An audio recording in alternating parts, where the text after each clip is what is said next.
Good evening everyone. सो आज हम लोग माइन इन्वायरमेंट का लेक्चर 1 पढ़ेंगे। फर्स्ट ऑफ ऑल मैं आपको बता दूं कि हम लोग 1 सेकेंड।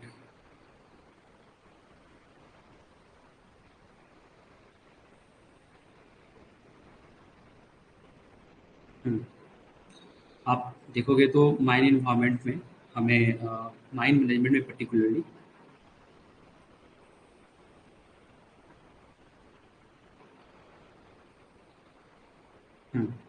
ये हमारा माइन मैनेजमेंट का सिलेबस है।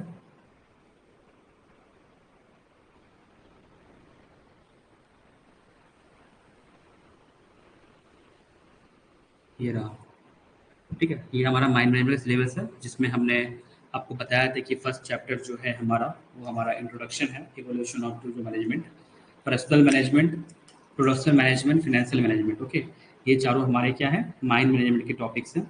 और जो फिफ्थ टॉपिक है हमारा यहाँ पर फाइनेंशियल मैनेजमेंट, जो फोर्थ टॉपिक है, ये फोर्थ चैप्टर, एंड फिफ्थ हमारा है माइंड इन्वायरमेंट। ठीक है, तो हम लोग लगभग 10 लेक्चर हमने इवोल्यूशन ऑफ मैनेजमेंट में लिया है, जिसमें हम लोग ने फंक्शंस ऑफ मैनेजमेंट तक खत्म किया, planning, organizing, controlling and directing, ये सारा पॉइंट हमारा बचा हुआ है। ठीक है, तो जो अभी प्रॉब्ली आज रात को क्लास होंगी उनकी। ठीक है, और आज हमने चैप्टर 5 उठाया है जो माइंड इन्वायरमेंट है, क्योंकि ये बहुत बड़ा चैप्टर और इससे काफ़ी क्वेश्चंस हमारे आते हैं। ठीक है, इसमें फर्स्ट टॉपिक है EIA, इन्वायरमेंट इम्पैक्ट असेसमेंट।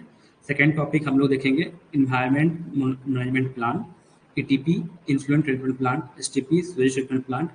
ठीक है, threat environment from underground surface mining, means mitigation treatment of pollution, environment system, water management, mining closure plan, rehabilitation resettlement plan.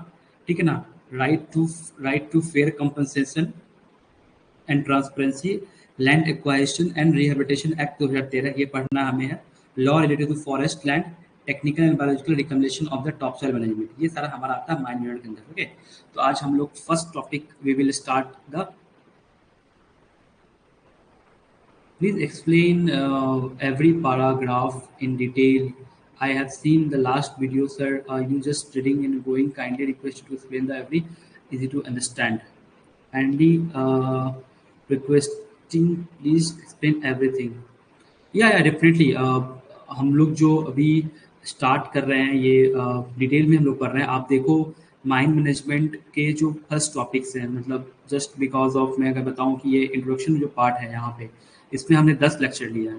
तो जो मेरा जो पढ़ाने का अप्रोच है इस लेक्चर्स में, हम लोग पहले क्या करेंगे, फर्स्ट हम लोग किसी भी ठीक चीज़ का उसका ब्रीफ हम लोग उसको समझेंगे, ओवरव्यू, देन इसके डिटेल्स में जाएंगे।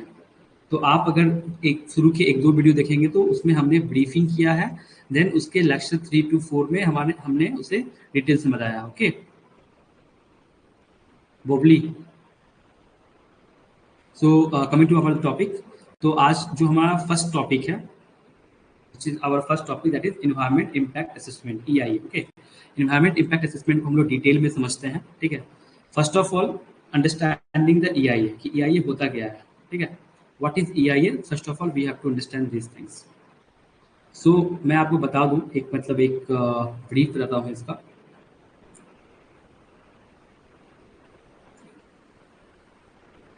कोई भी माइनिंग प्रोजेक्ट या कोई भी इंडस्ट्रियल प्रोजेक्ट, ठीक है, तो लेट कंसीडर माइनिंग प्रोजेक्ट। अगर हमारा कोई भी माइनिंग प्रोजेक्ट है, इसको स्टार्ट करने से पहले, ठीक है, इसको स्टार्ट करने से पहले हमें बहुत सारे स्टैट्यूटरी क्लियरेंस लेने पड़ते हैं, स्टैट्यूटरी क्लियरेंस लेने पड़ते हैं। ठीक है, सो इस क्लियरेंसेस में एक वन ऑफ द क्लियरेंस होता है जिसका नाम होता है EC। EC stand for environment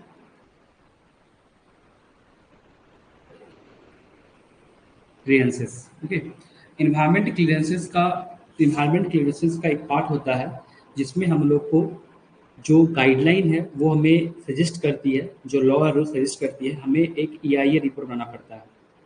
EIA report क्या होता है, इसको बोलते हैं इन्वायरमेंट इम्पैक्ट असेसमेंट। मतलब माइनिंग जो ओपन होगा और उसमें जो भी हम लोग एक्टिविटी करेंगे, okay, whatever the activity we will proceed, उसमें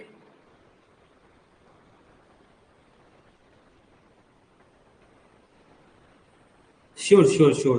Actually, we have prepared for the 400 plus questions, especially for the mind management. So we will cover for sure. Okay. So just for an introduction, let me know your introduction. Dinesh, Bobby, Vishal. आप लोग अपना introduction दे दो so that we no.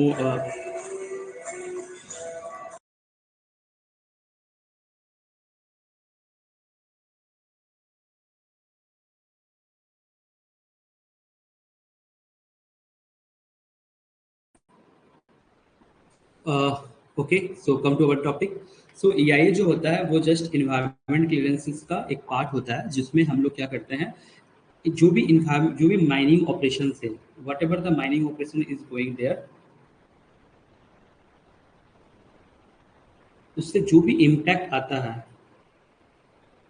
Environment पे, उसको हमको क्या करता है, असेसमेंट करना पड़ता है. असेसमेंट मतलब चेक आउट, मतलब सारे लिस्ट आउट करना पड़ता है, उसका एक स्टडी रिपोर्ट बनता है, ठीक है ना. सो इसको ये एक डिटेल कोर्स ऑफ वर्क होता है माइनिंग का, इसलिए इसको हमको समझना बहुत इंपॉर्टेंट होता है, ठीक है. सो इन्वायरमेंट इम्पैक्ट असेसमेंट और EIA, इसको हम शॉर्ट फॉर्म में EIA बोलते हैं, can be defined as a study to predict the effect of propose activity project of environment, ठीक है. मतलब क्या क्या प्रपोज एक्टिविटी का क्या क्या इफेक्ट पड़ता है उस इन्वायरमेंट एक्टिविटीज पे, ठीक है, उसको बोलते हैं a decision making tool. EIA compares various alternatives project and seeks to identify one which represent the best combinations of economic and environmental cost benefits. Okay, ये भी होता है, इसका पार्ट होता है, ठीक है ना.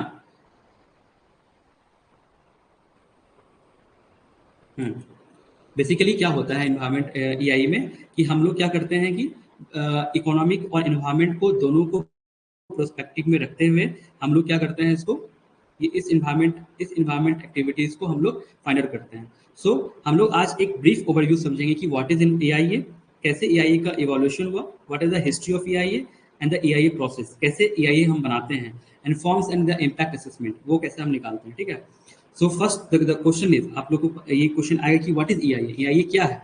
सो environment impact assessment or EIA can be defined as the study to predict the effect proposed activity, okay, the effect proposed activity of project on environment. Okay, मतलब इन्वायरमेंट का उस एक्टिविटीज पे क्या क्या प्रपोज ये होगा, क्या क्या इफेक्ट पड़ेगा, उसको हम लोग बोलते हैं a decision making tool. EIA compares various alternatives project, seeks identity which one with the represent the best combination of economic and environmental cost benefit.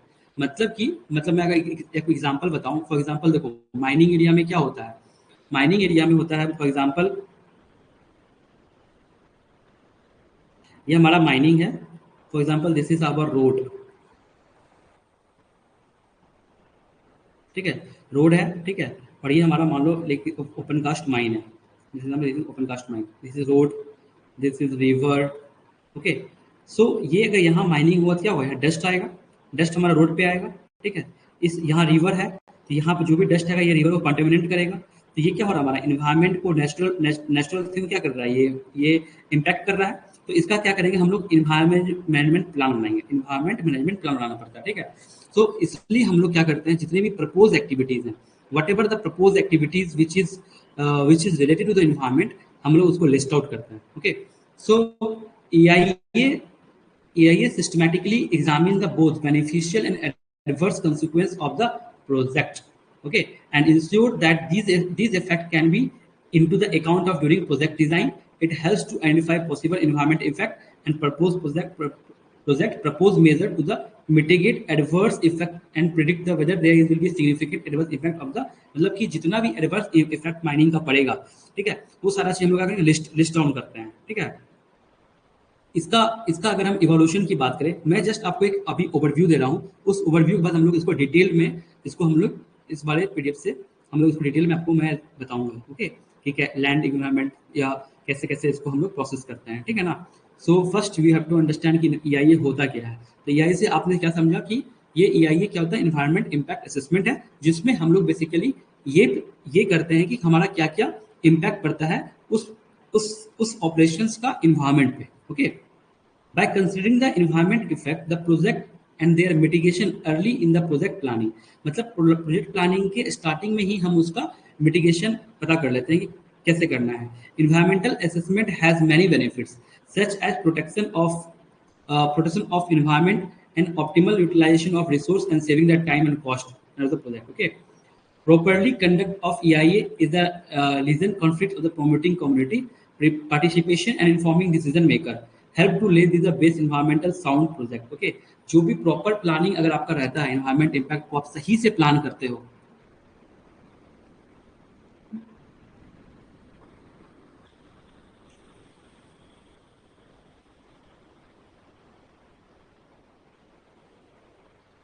Okay okay, so examination point of view से ही मैं आपको बता रहा हूँ कि आपको जो questions आएंगे ना वो कोई लेमन टाइप आपको रिमेंबर करने का जैसा क्वेश्चन नहीं रहेगा कि ठीक है EIA का क्या फुल फॉर्म है और उसमें आपको क्वेश्चन दे दिया गया। ओके, इसमें डिटेल्ड आपको यहाँ पर जब भी क्वेश्चन पूछेंगे तो वो उसके किसी सेगमेंट से पूछ देंगे। For example what is scoping, ठीक है, मतलब ये सारे पूछ देंगे तो आपको एक ओवरव्यू मालूम रहेगा कि ओके EIA का ये बेनिफिशियल है और ऐसे ऐसे होता है। देन इसके ऊपर में हम लोग डिटेल यहाँ पर हम लोग इनसे सारे चीज को कवर करेंगे कि एक एक चीज को। फॉर एग्जांपल लैंड का अगर हम लोग EIA बनाते हैं तो उसको लैंड कैसे करना है, ठीक है, TOR क्या होता है, टर्म्स ऑफ रेफरेंस क्या होता है, रीजनल, मतलब एक एक डिटेल हम लोग को पढ़ना होता है। For example disaster management plan, environment management plan, influential treatment plan, ये सारा इसका पार्ट है। ओके, सो हम लोग जब भी अभी this is the first class where we will explain in the just overview overview कि इसमें क्या क्या आता है। ओके, अगर मैं आपको पॉइंट वाइज समझाऊं तो देखो EIA जो होता है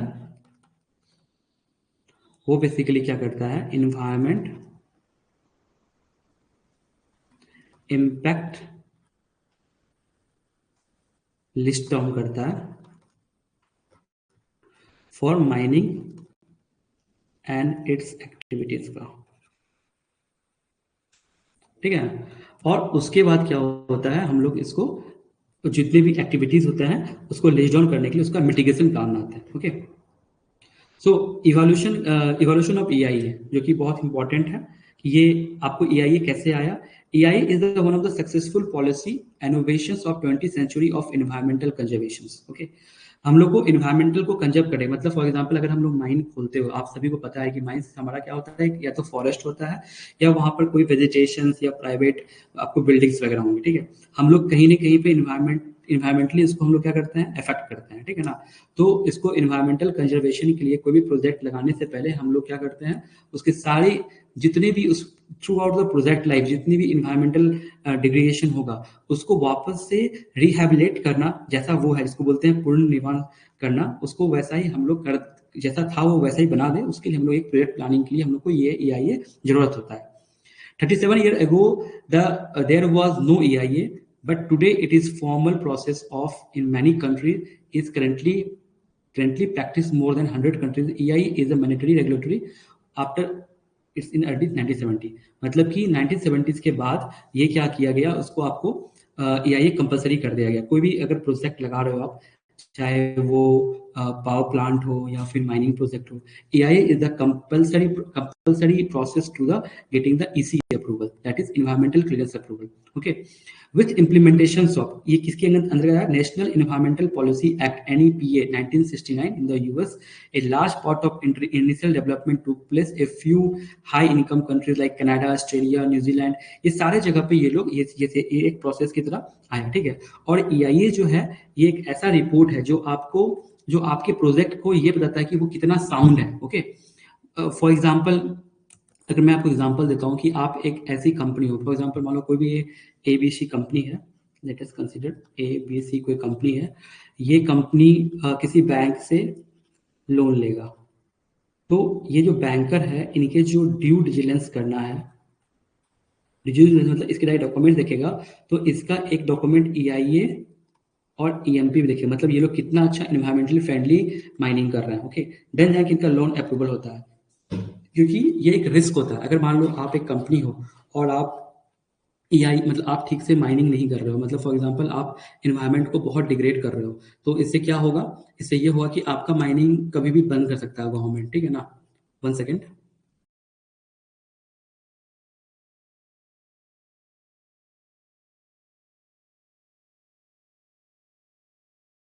डायरेक्टली चैट बॉक्स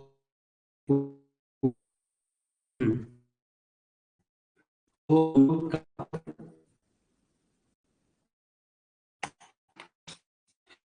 इसमें क्या होता है, एक इन्वायरमेंटल जो आपको करता है, बैंक को चलता है कि आप जो माइनिंग कर रहे हो आप इन्वायरमेंटली फ्रेंडली माइनिंग कर रहे हो। ओके, तो इसके बिहाफ में स्टूडेंट आता है। ओके, तो हियर मैं आपको बताना चाहूँ, तो ये सर कहते हैं एक हिस्ट्री था ये इंडिया में ये स्टार्ट हुआ था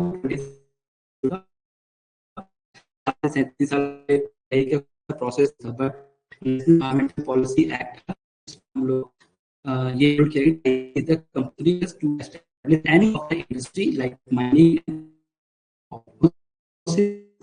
took after in a World Bank adopt EIS project को World Bank है वो मेजर प्रोजेक्ट इस the power can understand ये तो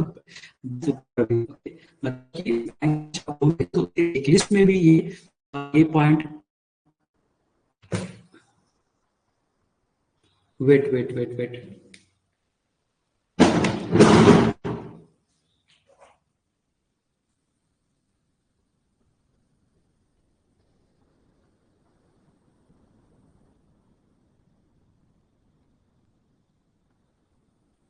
now voice is clear, please confirm me.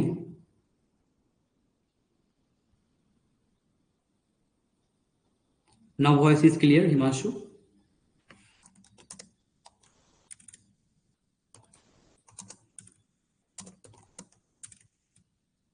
Okay, thanks a lot. सो इसमें क्या होता है कि जो EIA जो प्रोसेस होता है उसमें बैंक ने भी उसको एक चेकलिस्ट के तौर पे ये कर दिया, ठीक है, कि मतलब अगर आपको लोन तभी मिलेगा जब आप EIA के सारे नॉर्म्स को आप फुलफिल करते हो, ठीक है। सो अब इस टेबल को हम देखेंगे, ये जो मैं आपको पढ़ा रहा हूँ जस्ट एक ओवरव्यू है, हम लोग डिटेल्स इसको पढ़ेंगे ताकि आप लोग को एक ओवरव्यू मालूम चले कि व्हाट इज EIA का इवोल्यूशन कैसे हुआ। ओके, सो EIA का जो डेवलपमेंट है pre 1970 the project review based technical engineer and economical analysis. उस टाइम क्या होता था, प्रोजेक्ट का जो रिव्यू किया जाता था वो एक टेक्निकल और इंजीनियरिंग एंड इकोनॉमिकल एस्पेक्ट देखा जाता था, कोई भी इन्वायरमेंटल एस्पेक्ट को वहां पर नहीं देखते थे 1970 से पहले। Limited consideration given the environmental consequence. Okay, उस टाइम में इन्वायरमेंटल कॉन्सिक्वेंस को कोई फोकस नहीं करता था। Early and mid 1970 EIA introduce NEPA in the 1970 USA, ठीक है। अगर आपसे क्वेश्चन पूछता है, मतलब let us if anybody ask that कि ये EIA कहाँ से आया, तो national environmental protection act 1970 in US में वहां पर आया गया, ठीक है। उसमें बेसिक प्रिंसिपल था guideline procedure including basic public participation requirement institute. मतलब कोई भी प्रोजेक्ट खोलने से पहले आपको क्या करना पड़ता है, पब्लिक हियरिंग करना पड़ता है, उसी को बोलते हैं पब्लिक पार्टिसिपेशन। ओके, तो वहां पर आप पब्लिक पार्टिसिपेशन, वहां पर ये सारे पॉइंट वहां पर इंक्लूड किए गए थे। Standard methodology for impact analysis development, that is matrix checklist and network. मतलब जितने भी मेथोडोलॉजी हैं उसके इम्पैक्ट को एनालिसिस करने का, उसके सारे मेथड्स लिखे रहेंगे, उनके सारे चेकलिस्ट रहेंगे। Okay, Canada, Australia, New Zealand become the first country follow NEPA guideline. Okay, जो NEPA गाइडलाइन है वो लोग सबसे पहले उन्होंने किया। Major public inquiries help to save process of development, ठीक है। पब्लिक का जो ये इंक्वायरी होता है वही हमारा होता है प्रोसेस ऑफ डेवलपमेंट। लेट 70 मतलब 1978 to 1977 the more formalize guidelines, ठीक है, मतलब बहुत डिटेल में गाइडलाइन आया। Other industry developing country like EIA requirement like France, Philippines began the process of informal experiments, ठीक है। इस तरीके से ये लोग सारा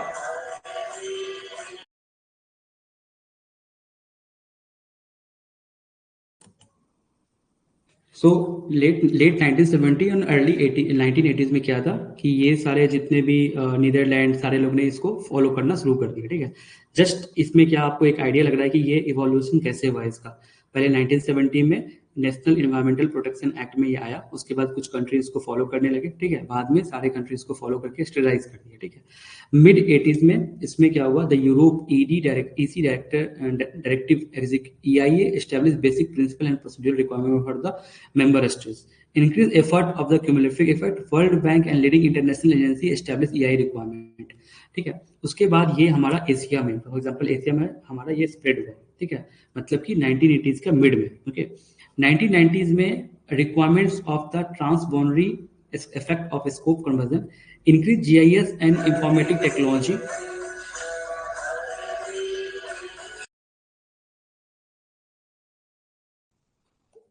ओके, सो 1990s में क्या हुआ कि ये जो रिक्वायरमेंट था boundary of the अंडरस्कोप conversion and India will adopt the EIA formally. Okay, मतलब 1990 के बाद में ये इंटरनेशनली एक्सेप्टेड हो गया कि ओके ये हमको फॉलो करना ही है किसी भी हाल में. ओके, तो ये सारा था brief about the evolution of the ये EIA. ओके, सो उसके बाद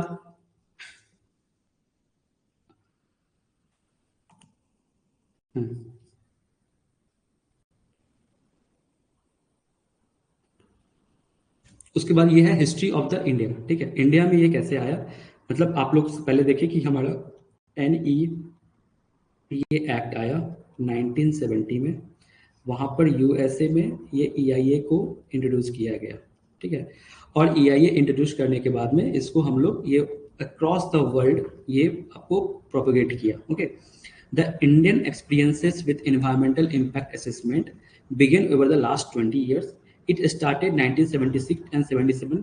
Planning commissions asked Department of Science and Technology to examine River Valley project for the environmental angle. Okay, मतलब ये हमारे इंडिया में जो प्लानिंग कमीशन थे वो उन्होंने ये किया कि अभी हमारा रिवर वैली प्रोजेक्ट है उसका आप एक इन्वायरमेंटल एंगल से देखो. ओके, उसके बाद this was subsequently extended cover the those project which are required to the public investment board. Okay, until 1994 the environmental clearance from the central government was administrative decision and lacked legislation supportive. Okay, so the first, ये आपका important point है यहाँ पे, 27 January 1994 the union minister of environment and forest, okay, government of India under the environmental protection 1986 promulgated an EIA notification making environmental clearance mandatory for expansion of modernization of any activity set of new project schedule 1 of ratified since the 12th amendment of the 1994.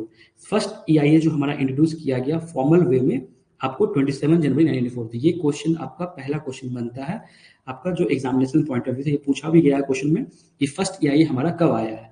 ठीक है, इसके बाद 2006 में आया. Okay, 2006 के बाद 2013 में आया. ये अमेंडमेंट होते रहा, टोटल 12 अमेंडमेंट हुआ है इसमें. ठीक है, और EIA के बिना हमारा इश्यू नहीं आएगा, ये इसका फर्म फॉर्मेशन था. The MOEF recently notified an EIA legislation September 2006. ठीक है ना, सेकंड अमेंडमेंट जो हमारा रिसेंटली EIA था वो 2006 का था.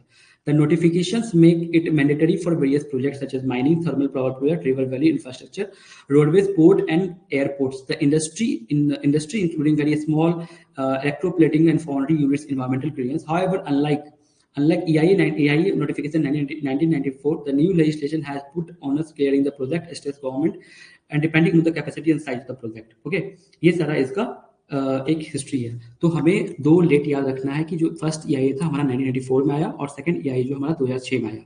अगर हम जनरल फॉर्म में इसका प्रोसेस का बात करते हैं, जो यहाँ से जो हमारे एग्जाम का पार्ट है ये हमारा 4 से स्टार्ट होता है. ठीक है, the EIA process, the stage of EIA process depending upon the requirements of the country and donors. Okay. However, the most EIA process common structure of application of the main stage on the basic standard good practice.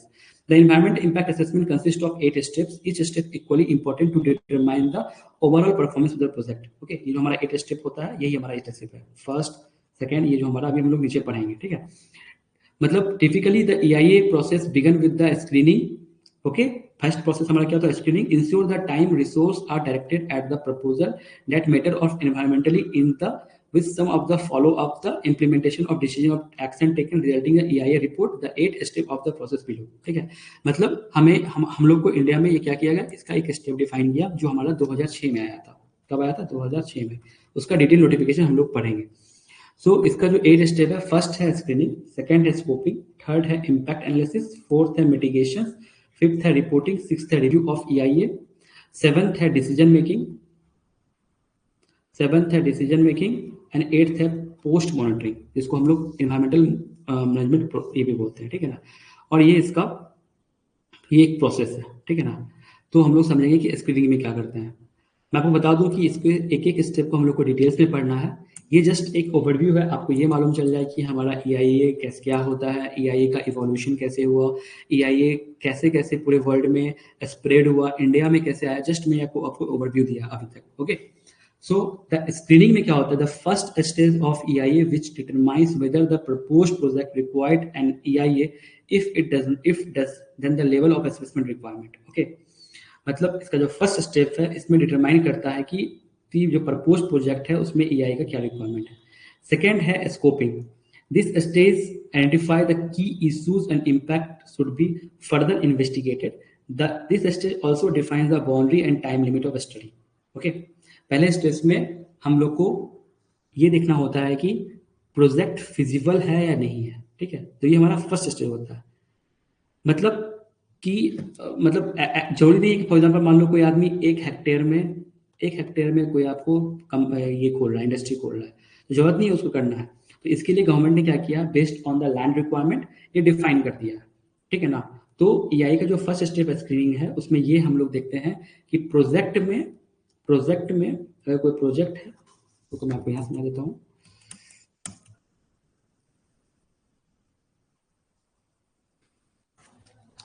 For example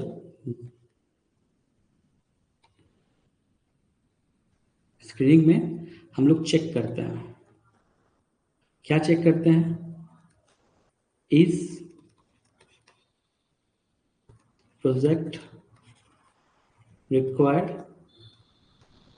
EIA, yes और no, ठीक है। If yes then हम next step जाएंगे, किसमें, scooping में, ठीक है।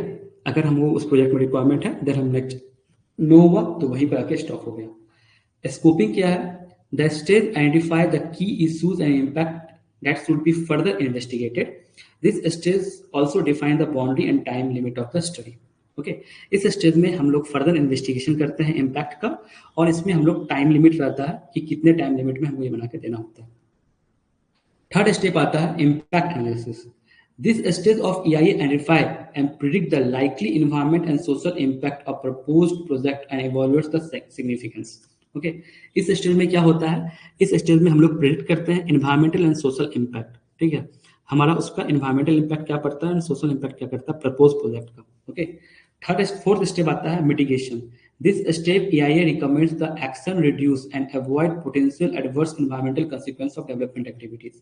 मतलब कि अगर आपने ये देखा कि मतलब अगर मैं माइनिंग खोल रहा हूँ तो वहाँ डस्ट जनरेशन होगा, ओके, एंड डस्ट जनरेशन होगा तो वहाँ पे हमें डस्ट सेपरेशन डिवाइस रखना पड़ेगा, वो क्या मिटिगेशन हो गया, ठीक है। तो आपने पहले इम्पैक्ट को फाइंड किया, all the probable impact like flora fauna को भी हम लोग देखते हैं कि मतलब वहाँ पर माइनिंग ओपन होने के बाद में वहाँ के जो एनिमल्स हैं, बर्ड्स हैं, उस पर क्या इफेक्ट पड़ेगा, ठीक है, क्योंकि बहुत सारे लोग उससे इफेक्ट होते हैं, ठीक है। तो उनका एक मॉनिटरिंग प्लान, मिटिगेशन प्लान भी होना चाहिए। अगला स्टेप है रिपोर्टिंग, ठीक है। This step present the result of EIA in the form of reporting decision making body and other interested parties, ठीक है। इस स्टेज में क्या होता है, आपको EIA का आपका एक रिपोर्टिंग डिसीजन मेकिंग बनता है, ठीक है। अगला स्टेप होता है review of EIA। It examines adequacy and effectiveness of the EIA report and provides information necessary for the decision making, ठीक है। फिर हम क्या करते हैं, उसको रिव्यू करते हैं और एग्जाम करते हैं कि एडिक्वेंसी और उसका इफेक्टिव कितना है, मतलब EIA रिपोर्ट सही है या गलत है, ठीक है, कितना इफेक्टिव है, ये सारा चीज हम लोग इसमें देखते हैं। लास्ट स्टेप होता है decision making. It decides whether the project rejected and approved to need further change. इसमें क्या होता है कि जो मेंबर्स होते हैं, ठीक है, MOEF में जो मेंबर्स जो EIA का रिव्यू करते हैं वो ये देखते हैं कि ये EIA रिपोर्ट जो बना है वो सही बना है नहीं बना है, मतलब सारे चीजों को कवर किया कि नहीं। अगर कवर किया है तो यस, नहीं किया तो उसको रिजेक्ट करते हैं, फिर से वो प्रोसेस स्टार्ट होता है, ठीक है। पोस्ट मॉनिटरिंग का this stage comes the plane once project commission. It check ensure impact of project do not exceed legal standards and implication of mitigation measure as मैंने described in EIA report, ठीक है। तो आपको मैं generalise बातों क्या होता है, पहले स्टार्ट करने के बाद साइट सिलेक्शन किए, साइट सिलेक्शन करने के बाद EIA कंडक्ट होता है, ठीक है। अगर EIA हमारा अगर अप्लीकेबल है तो हम लोग यहाँ से यस हम नीचे जाएंगे, अगर अप्लीकेबल नहीं है नो, मतलब रिजेक्ट, मतलब हमको जाने का EIA की जरूरत नहीं पड़ेगा। हम अप्लाई करते हैं NOC का, नो ऑब्जेक्शन सर्टिफिकेट।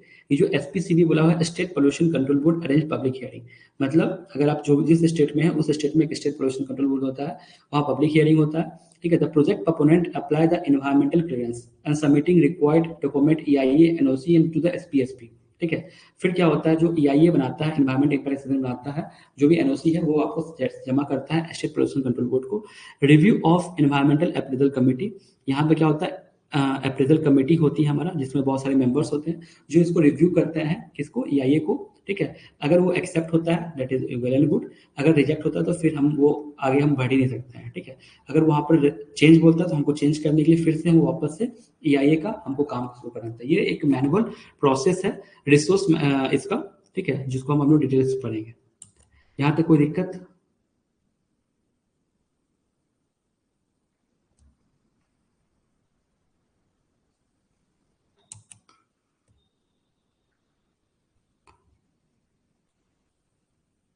देखो अगर मैं इसको जीस्ट बताऊं आपको, देखो यहाँ पर पहला क्या है हमारा, स्क्रीनिंग, ठीक है। इफ वी, हम लोग गए मतलब हम लोग को मतलब इसी लेना है, इन्वायरमेंट क्लियरेंस लेना है, तो first we will go and first we check that कि हमारा वो प्रोजेक्ट में EIA रिक्वायरमेंट है या नहीं है, ठीक है। अगर yes, if yes then we will go ahead, if no then हम लोग वहीं पर रुक जाएंगे, ठीक है, हमको जरूरत वहां पर नहीं है। देन आता है हमारा, फर्स्ट हो गया हमारा पॉइंट स्क्रीनिंग, ठीक है। सेकेंड हमारा आता है स्कोपिंग। स्कोपिंग में बेसिकली हम लोग ये देखते हैं कि जितने भी इम्पैक्ट्स हैं उसके सारा को लिस्ट डाउन करते हैं, जितने भी की इश्यूज हैं, जितने भी हमारा माइंस का टाइम बाउंड्रीज है, मतलब सारी चीज़ को हम लोग वहाँ पर इम्पैक्ट को वहाँ पर क्या करते हैं, वहाँ पर लिस्ट डाउन करते हैं, ठीक है, उसको लिस्ट डाउन करते हैं, ठीक है। उसके बाद जो स्कोपिंग करने के बाद हम लोग आते हैं इम्पैक्ट एनालिसिस पे। जितने भी इश्यूज है, लाइक मान लो कि अगर अगर माइंस ओपन कर रहे हैं तो वहाँ पर डस्ट उड़ेगा, पेड़ कटेंगे, ठीक है, वो सारी चीज़ों को लिस्ट डाउन करते हैं। देन उसका इम्पैक्ट एनालिसिस करते हैं कि वो कितना इन्वायरमेंट पे इम्पैक्ट करेगा, ठीक है। थर्ड स्टेप पे उसका इम्पैक्ट एनालिसिस करते हैं, और एक एक इम्पैक्ट एनालिसिस करने के बाद सबका एक मिटिगेशन प्लान बनता है, जिसको हम लोग बोलते हैं एनवायरमेंटल मॉनिटरिंग प्रोग्राम। ये मिटिगेशन प्रोग्राम के बेस पे ही लास्ट में बनता है, ठीक है। एंड देन मिटिगेशन प्रोग्राम बनाने के बाद में हम लोग उसका रिपोर्टिंग करते हैं, ठीक है। इसमें क्या होता है कि एक फॉर्मल रिपोर्ट बनाते हैं, डिसीजन मेकिंग बॉडी बनाते हैं कि ओके ये इस फॉर्मल स्ट्रक्चर में बनेगा, इसको ये so and so person, like project proponent जो होंगे, प्रोजेक्ट प्रोपोनेंट जो कंपनी वो EIA कर रहा है, मतलब जो कंपनी वो EIA बना रहा है, वो क्या करेगा बेसिकली, वो फॉर्मल स्ट्रक्चर्स में अपना कौन ये काम करेगा, उसकी रिस्पॉन्सिबिलिटी मैट्रिक्स यहाँ रिपोर्टिंग में रहेंगे। देन इसका रिव्यू करेगा, एंड रिव्यू करने के बाद में हमारा ये डिसीजन जाएगा अप्रूविंग के लिए। अगर अप्रूव होता है ठीक है, नहीं होता है तो फिर हम लोग को वापस से स्टार्ट करना पड़ता है। पोस्ट मॉनिटरिंग मतलब इन्वायरमेंटल मॉनिटरिंग प्रोग्राम होता है, जो हमारा EIA मिटिगेशन का पार्ट होता है, ठीक है। जिनको डिटेल्स में जानना है वो हमारे लेक्चर 2 को रेफर करें। अभी जो लेक्चर 2 होने वाला है इसके बाद, वो उसमें हम लोग डिटेल्स में इसको समझेंगे, एक एक स्टेप को डिटेल्स में, ओके। यहाँ तक कोई दिक्कत? Okay, okay. अब आता है फॉर्म्स ऑफ इम्पैक्ट असेसमेंट, ठीक है। इम्पैक्ट असेसमेंट के कितने फॉर्म्स होते हैं, ठीक है। देखो अब हम लोग इम्पैक्ट तो असेसमेंट करते हैं, लेकिन ऐसा नहीं है उसको इन्वायरमेंटल के पॉइंट ऑफ व्यू पे करेंगे। मतलब there are various forms of impact assessment, like health impact assessment, social impact assessment, that are required to assess the health and social consequences of development of taken to the consideration along with the environmental assessment. One of the form of impact assessment is strategic environment assessment and that briefly discussed, ठीक है। पहला होता है strategic environment, ये जिसको बोलते हैं SEA, strategic environmental assessment. ये हमारा कौन सा पार्ट पढ़ रहे हैं, ये हमारा जो थर्ड पार्ट है जिसमें हम लोग इम्पैक्ट एनालिसिस कर रहे हैं, उसको बोलते हैं, ठीक है। अब स्ट्रेटेजिक इन्वायरमेंट असेसमेंट में क्या होता है, strategic environment assessment refer the systematic analysis of environmental aspect of development policies, plan, programmes and other proposal strategic action. This process extend to the aims of principle of EIA, upstream and decision making process beyond the project level when major alternatives are still open. SEA represent the proactive approach of integrating environment consideration into the higher levels of decision making, okay.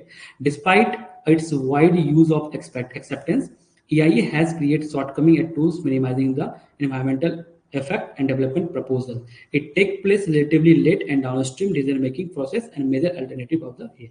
मतलब देखो, there are difference between, ये difference होता है environmental and strategic environment में, ठीक है। ये सारे इसका बहुत सारे पॉइंट है, डिफरेंसेस पॉइंट है, ठीक है, जिसको हम लोग डिटेल्स में अभी डिस्कस करेंगे। देखो पहला पॉइंट है एनवायरमेंट इम्पैक्ट असेसमेंट, दूसरा पॉइंट है SEA, ठीक है ना, जिसको अब ये चेंज, जब ये अभी चेंज हो गया, इसको बोलते हैं SIA, सोशल इम्पैक्ट असेसमेंट बोलते हैं, ठीक है ना।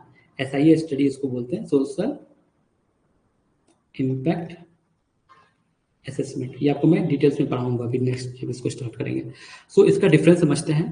देखो, इन्वायरमेंटल इम्पैक्ट में होता है क्या, take place at the end of decision making cycle, take place early stage of decision making cycle. ठीक है, जो इन्वायरमेंटल इम्पैक्ट है ये लास्ट स्टेज में होता है, लेकिन सोशल इम्पैक्ट असेसमेंट ये अर्ली अर्ली स्टेज में हो जाता है।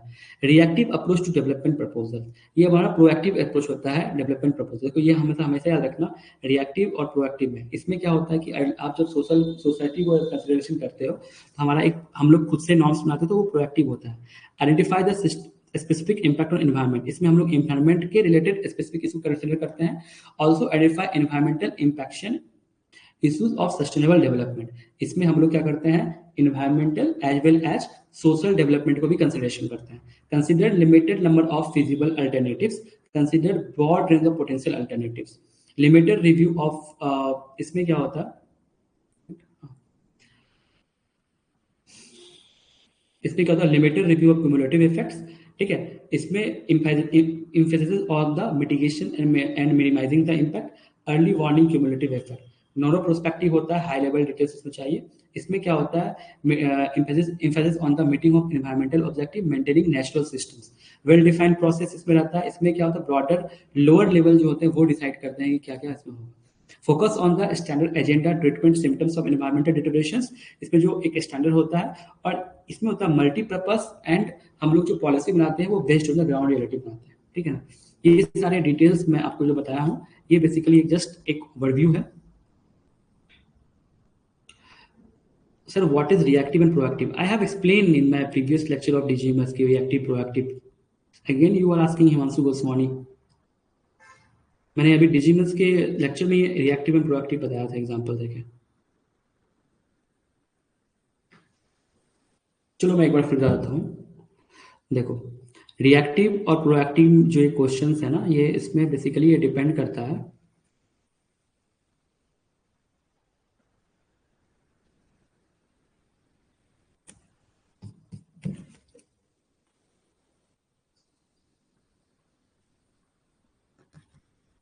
Reactive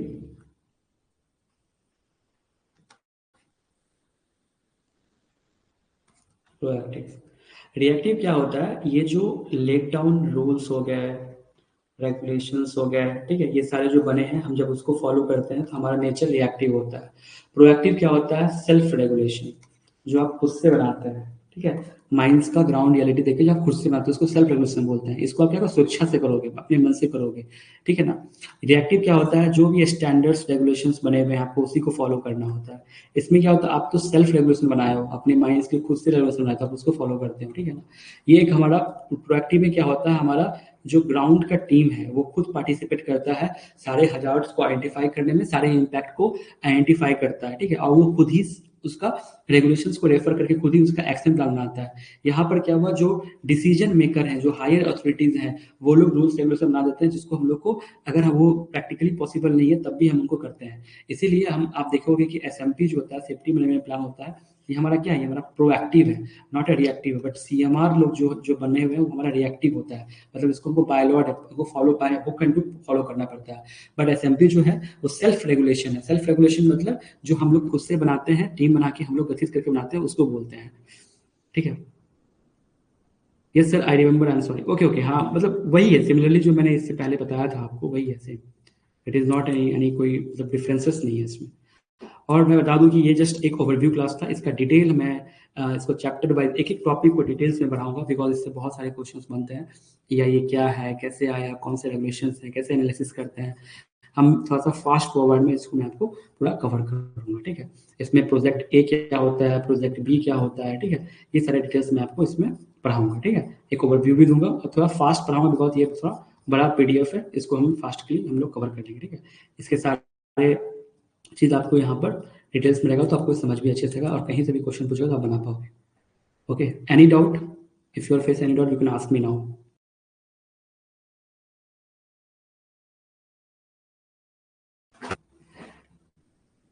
any doubt, any doubt, मैं बस आपको डाउट के लिए मैं छोड़ रहा हूँ कि if you faces any doubt you can ask me now. Okay, till not. Okay, okay. Thank you. So rate this class in the scale of 10 fast.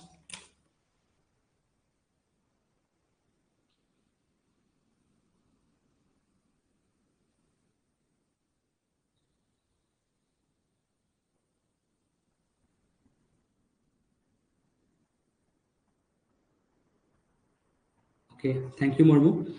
Next class mind management का होगा, जो कि 8 बजे से 8 से 9 बजे होगा।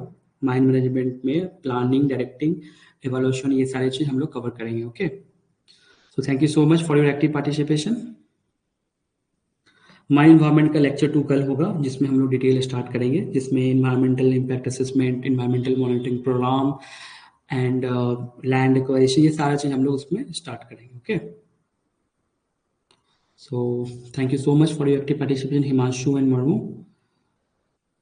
जस्ट आज मैंने एक ओवरव्यू आपको दिया, एटलीस्ट आप एक टच कर दिए सारे टॉपिक्स को कि इन्वायरमेंटल इम्पैक्ट असेसमेंट क्या होता है, कैसे इसका एवोल्यूशन हुआ, कैसे वो फॉर्मूला स्ट्रक्चर में इंडिया में इम्प्लीमेंटेशन हुआ, कैसे उसको बैंक कंसिडरेशन करता है, कैसे उसके स्क्रीनिंग स्कोपिंग इम्पैक्ट एनालिसिस होता है। ये सारे डिटेल्स आपको एक एक एक इन डेप्थ स्टडी, मतलब एक इन डेप्थ आपको नॉलेज देगा कि ओके ये हमारा प्रोसेस था। तो आप सोचो कि आपको क्या क्या पढ़ना है। पहले आपको पढ़ना होगा EIA, उसके कितने नोटिफिकेशंस आए हैं, उस नोटिफिकेशंस के अंदर क्या क्या क्लॉजेस दिए गए हैं, कौन सा वो जो 5 मेथड्स 8 मेथड्स हैं, screening, scoping, impact analysis, mitigation and all, उसको डिटेल्स में पढ़ना पड़ेगा। उसको कैसे करते हैं हम लोग, ठीक है, उसको रेटिंग कैसे करते हैं। लास्ट ईयर स्कोपिंग के बारे में आया था, yes yes yes, last year scoping के बारे में आया था, आई नो।